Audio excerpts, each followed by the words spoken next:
Hi there, Zamir for NerdTube. These are my thoughts and spoilers of Citadel. Season 1, Episode 4, Tell Her Everything. So, we're back in this spy drama where we don't know who to trust, and to the truth, we don't know what the fuck is going on. At the beginning of this episode, we're in the present day, and Nadia and Mason are basically shooting the shit out of this area where all these bad guys are at, and they're going to be rescuing an old colleague of theirs. This person's name is Carter. Now, I have to say that the action in this was pretty cool. Um, Priyanka Chopra looking like a badass, kicking ass, killing people in various ways. But there was one moment where she stabs this one guy in the leg and then pulls the blade across his leg. And this guy was still fighting against her quite competently. And I thought, no, this guy would be in absolute agony. He wouldn't be able to stand on that leg properly. Priyanka would be able to fucking finish him off quite easily. But fair enough. A little bit of nitpicking there. There was a cool moment where this blade is just like flying in the air, and she roundhouse kicks it like she's Wesley Snipes' blade. You know, remember the scene with the fucking needle, the injection, and he kicks that into Deacon Frost's neck. Something basically that with a blade, and kills this other particular bad guy who's just about to come down on Mason Kane. Mason Kane, by the way, he has a gun, he has bullets in it, and he's shooting and killing people, but he has no other rounds. For some reason, he was only given one round, which was in the gun. So when he did run out of bullets, he was fucked. But luckily, Priyanka was there for the save. Okay, we come across Carter Spence, and he's also part of the Citadel project. And as soon as he gets saved, he goes, "Oh no, you shouldn't have come to rescue me," because something on the lines of "You set me up. It was you all along." Something along those lines, and then boom, we get a 10-year flashback. And this 10-year flashback pretty much encompasses the entire episode.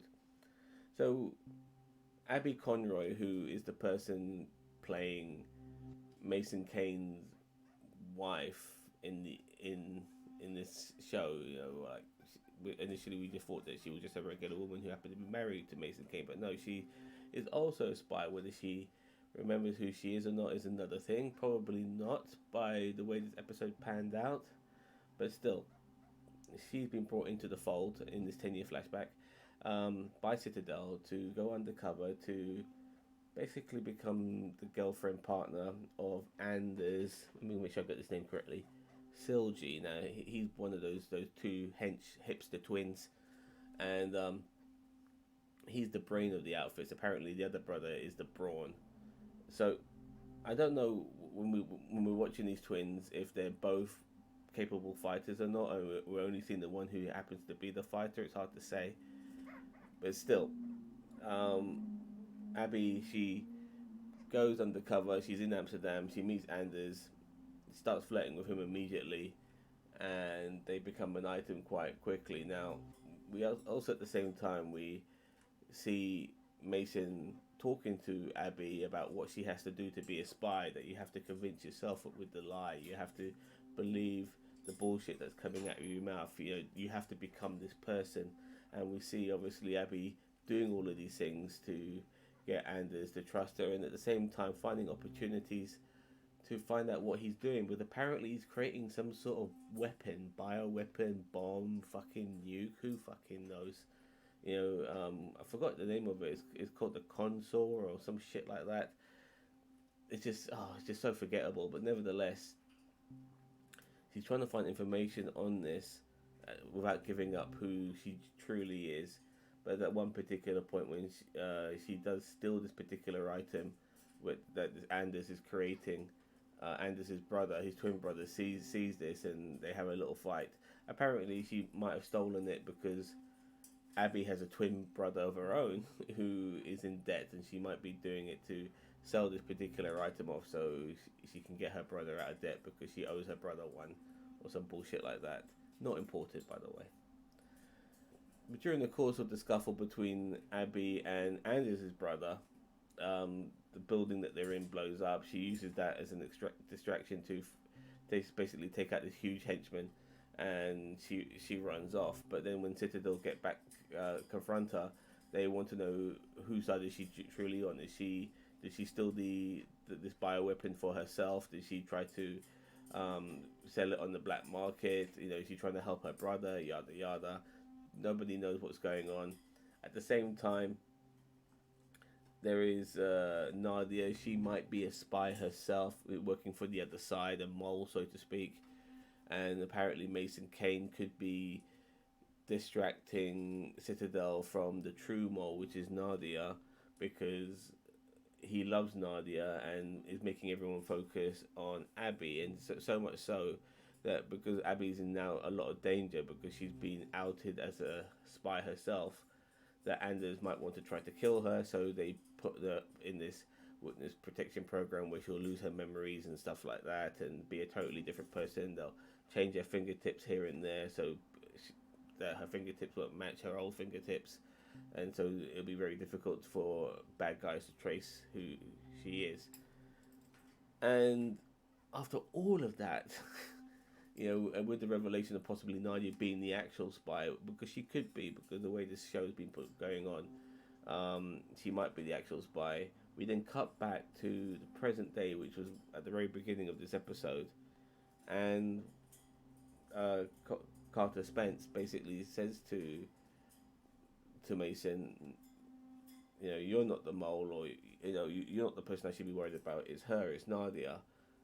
And then the episode ends. You know, like Nadia's in shock herself, wondering what the hell's going on, or she might be portraying shock just to act stupid so she can maintain her cover. Who knows? Maybe she hasn't got all her memory back. Who fucking knows? But basically, the beginning of this episode also ended this episode. And majority of this episode was a flashback. I don't know how people might feel about that. I mean, this show, like, now I mentioned everything about this show, I have to say that this show just feels like it's trying so hard to be really cool and clever. But it does feel all over the place. It genuinely does. It's making me wonder what the fuck is going on, because I'm not truly on board of what's going on. I feel there is some sort of MacGuffin somewhere here, there, or everywhere. I'm not sure. I know certain films can be quite complicated and they might need a second watch through to truly understand it, and I can appreciate that, but not with a series. A series is just too much of a slog to give it a second watch through to know what the fuck is going on. You have more time to make things more understandable, and unfortunately I don't feel that I'm understanding what the fuck is going on. I am very confused, and I'm doing my genuine best to understand it and to explain it to all you guys. But yeah, this show is trying to be very clever. It's trying to be like, you know, there's moments where Mason Kane is like using all these smooth words and stuff like that, trying to be like James Bond, and I'm just not fucking buying it. Like, you know, complimenting Nadia's dress and taking it off her and shit, and every opportunity they get, they give. We're trying to see these two fuckers make out all the time. It's just so funny. It's just so silly at the same time. It's, I mean, I just don't know what the fuck's going on, and maybe not everything needs to be revealed so soon. But at the same time, I would like to have some sort of grasp of knowing that something is happening to a degree without being totally in the dark. What the fuck? No Dahlia Archer in this episode, and the only moments of Stanley Tucci's Bernard we got was in a flashback, because as I said, this whole episode was pretty much a flashback. So yeah. Anyway, I'm gonna give this episode, if I'm gonna mark it, I'm gonna give it episode. I don't want to be too harsh on it, because at the same time, I didn't think this was as bad as maybe some of the other episodes. I'll give it a 6 out of 10, and that is so fucking generous. Trust me, that is beyond generous. I feel like I'm rewarding this show, this episode, with the most generosity that anybody could ever reward it, by giving it a 6 out of 10. Yeah, watch it at your peril, because if you, like me, if you started, now you're gonna have to pretty much finish this slog, because I've already started it and I'm reviewing it to you guys. Then yeah, appreciate it for what it is. Anyway, I'm reaching the 10-minute mark. Don't forget to like, share, subscribe to YouTube, the greatest YouTube channel you never heard of. Bye bye.